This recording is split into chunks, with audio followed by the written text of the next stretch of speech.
Hello, America. I'm Brilyn, Hollyhand, editor-in-chief of The Truth Gazette, here today in Montgomery, Alabama. I'm now joined by newly elected Lieutenant Governor of Alabama, with Mr. Will Ainsworth. Thank you Yeah, how are so you much, doing? Lieutenant Governor, for being here with us. It's an honor. Great to be with you. Appreciate everything you do. So Thank very you. proud of you. Thank you so much. What experiences in your background will enable you to help lead the state of Alabama? Yeah, great question. I think, one of the unique things about my background is right out of college, went into ministry. And that's part of the reason I believe in service. I think you've got one life to make a difference. You better make a difference while you're here. Second thing is obviously I'm from the business community. I grew up in a corporation that my dad built, and then I've started several small businesses on my own. And I think when you've actually signed a check, that makes a difference. Obviously understand payroll, but I think the fact I'm from the private sector is a big plus for me being in government. What do you think Alabama legislators need to focus on most in 2019? Yeah, I think two things. I think obviously education is key. I've got twin boys that are 9 and a daughter that's 7. They go to public schools. I want them to have the same opportunities as any kids in the world. So I think education. I think it's unfortunate that Alabama's near the bottom in every statistic on education. So I think we've got to focus on that. And also think economic development and economy. The question is, obviously we want to make sure our students are educated, and we also want to make sure they have the same opportunities in Alabama as anywhere in the world. And so I think when you look at just what can we do to make sure the business climate is where business want to stay here. Obviously we have low taxes, that's key, but also think making sure that we our cities are a place where if you look at millennials, one of the main things they want to find out is where in the way you actually get them to come to your city is that can you retain talent through the quality of life, through and what's interesting when you look now, a lot of times millennials actually want to live in a house, rent a place instead of own. They want to live in, you look at cities that are doing well, Huntsville, Nashville, Austin. What's the common theme? It's a great city with a great quality of life. So we got to make sure all our cities have something that's going to appeal to people where they want to stay here.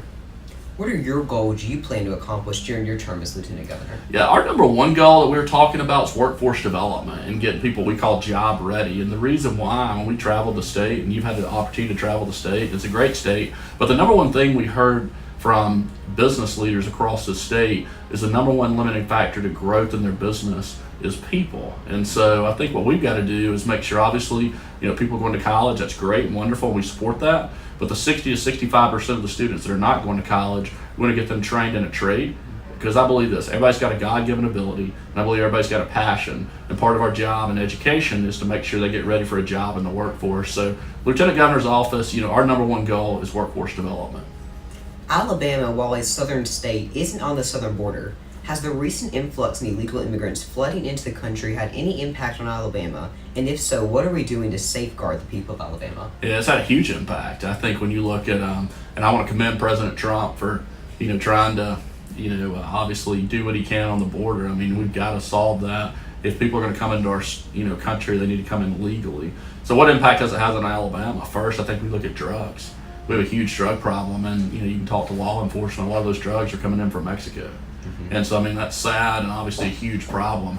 I think also when you looked at just the rising cost of healthcare and healthcare costs that illegals are receiving for free, that's a huge burden on our healthcare system. So I think what have we done in Alabama? We're looking at strengthening our e-verify laws.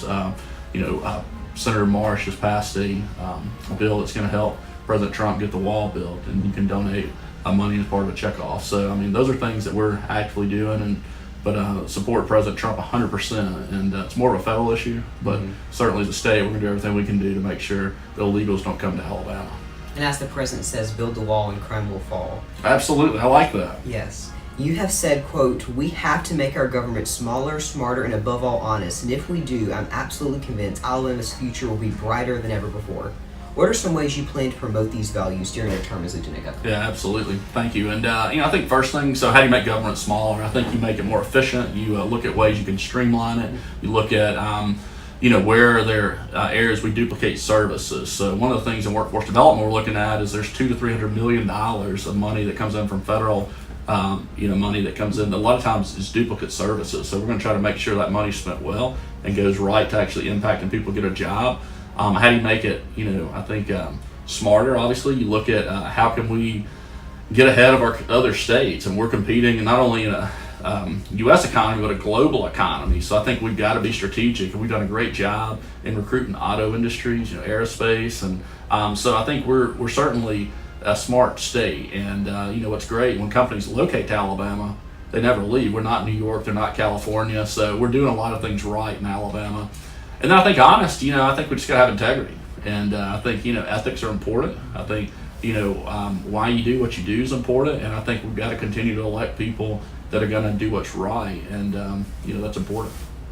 This year, Alabama celebrates its bicentennial. Looking back over the past 200 years, how do you believe Alabama has left a mark on the making of this country? Yeah, huge. I think I just talked about automotive industry. I mean, look at that. I mean, just the we've got Toyota, Mazda, you got Mercedes, and just we're now known as a state that's an auto state. I think when you look at aerospace and NASA and the Redstone Arsenal and missile defense, I mean, not only in Alabama, we're building, potentially, President Pence was here, last week, I believe, and, was talking about, us going back to the moon. We're looking at going to Mars. We're looking at, rockets in Huntsville that are defending our country. So Alabama, in so many ways, has left a huge impact. My own dad started a company that manufacture locomotives now, and so right here in Alabama, that's a neat thing. You look at Mobile, the port, and just the expansion of the port now that's going to happen there, and the impact that'll have on goods coming in and out of our state. So I think we leave a huge mark on this country, and not only this country but the world.